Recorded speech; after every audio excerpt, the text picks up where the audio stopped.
Okay, how many of you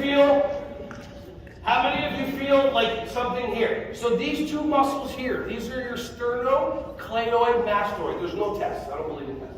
So these are your SCM muscles.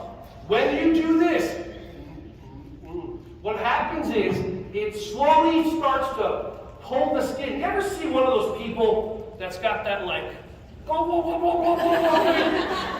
they got that, everyone's checking right now, do I have the, why, what's this? Like that. Not this thing, that's totally different. That's like that. But this, not this.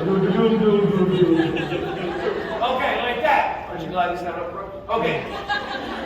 So if you are a person that looks or feels like you should be on a Thanksgiving Day turkey table, okay, what you do is when you go like this,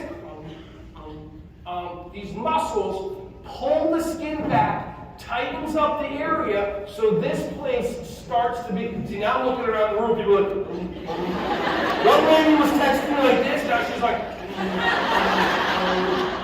she's doing this and that, I don't know what this and that means, but hey, whatever, okay, so, what'd you say? No, I heard what she said, I just want to say it louder. He said she's probably on Tinder.